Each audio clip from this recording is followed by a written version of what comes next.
हरे कृष्णा। हम किससे प्रेम करते हैं, वह हमें किससे वास्तविक व दिव्य प्रेम करना चाहिए, यह हमें भली भांति समझना होगा।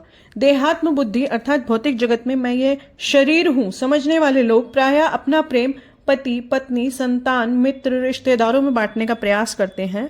वह यदि पूर्ति ना हो पाए तो वे कुत्ते बिल्ली भी पाल लेते हैं। परंतु वेदों व पुराणों के अनुसार यदि हम अपने पालतू जानवरों से अत्यधिक प्रेम करेंगे तो इससे यह भय बना रहता है कि मृत्यु काल में उनके चिंतन से कुत्ते बिल्ली के परिवार में हमारा जन्म हो जाए।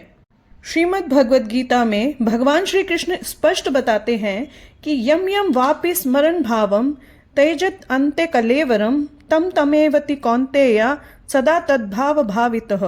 अर्थात हे कुंती पुत्र, मृत्यु के सम मनुष्य जिसका अथवा जिस भी अवस्था का स्मरण करता है वह उसी अवस्था में पहुंच जाता है।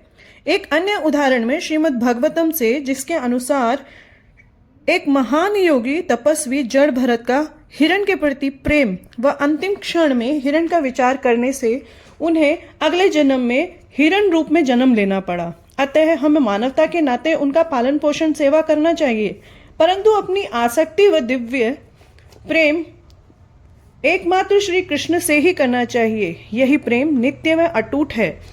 यह भगवत प्रेम का विकास किस सीमा तक हो सकता है, इसकी शिक्षा वैष्णव दर्शन से ही प्राप्त होगी। भगवत प्रेम का वास्तविक स्वरूप क्या है और उसके विकास की पद्धति क्या है, यह सब ज्ञान वैष्णव ग्रंथों व वैष्णव आचार्यों से ही प्राप्त किया जा सकता है। श्री कृष्ण चैतन्य महाप्रभु ने मानवता को इसी अद्वितीय व परमोच्च भगवत प्रेम का दान दिया है। यदि हमें यथार्थ व दिव्य प्रेम की इच्छा है तो अपना प्रेम सभी की ओर से हटाकर परम प्रेम पात्र स्वयं भगवान श्री कृष्ण की ओर मोड़ देना होगा। यही कृष्ण भावनामृत का प्रधान सिद्धांत भी है। श्री चैतन्य महाप्रभु की शिक्षा के माध्यम से हम श्री कृष्ण के मित्र बन सकते हैं व यह ऐसी मित्रता है जिसकी कोई सीमा नहीं है।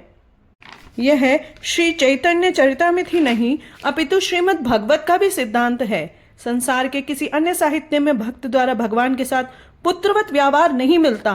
प्रायः भगवान को तो पुत्रों की इच्छाओं को पूरा करने वाला सर्वसमर्थन पिता समझा जाता है, किंतु भक्ति योग में महाभागवत भगवान के साथ कभी कभी पुत्रवत व्यवहार भी करते हैं। श्री कृष्ण की सेवा में भक्त माता पिता भी बन जाते हैं। जिस प्रकार यशोदा मैया श्री कृष्ण से पुत्रवत व्यवहार कर उन्हें कहती है कि बेटा यह भोजन कर ले, नहीं तो तू कमजोर हो जाएगा। इस प्रकार वात्सल्य रस रूपी भक्ति का आस्वादन करने वाले महाभागवत भक्त भी श्री कृष्ण से मैत्री का अद्वितीय संबंध स्थापित कर भक्ति के परम श्रेष्ठ स्तर तक पहुंच जाते हैं। एक अन्य उदाहरण स्वरूप श्री कृष्ण ब्रज गोपियों द्वारा उनके दिव्य प्रेम व भक्ति भाव का विनिमय स्वरूप मोल चुका पाने में स्वयं को असमर्थ व्यक्त करते हैं। वह स्वयं को गोपियों का ऋणी घोषित करते हैं। वह इस तरह भक्ति योग का आचरण अपने परम श्रेष्ठ स्तर तक जा पहुंचता है। वह श्री कृष्ण चैतन्य महाप्रभु भक्ति योग द्वारा श्री कृष्ण से इसी दिव्य वास्तविक प्रेम स्वरूप व्यवहार स्थापित करने हेतु ज्ञान प्रदान करने के लिए कलयुग में अवतरण हुए।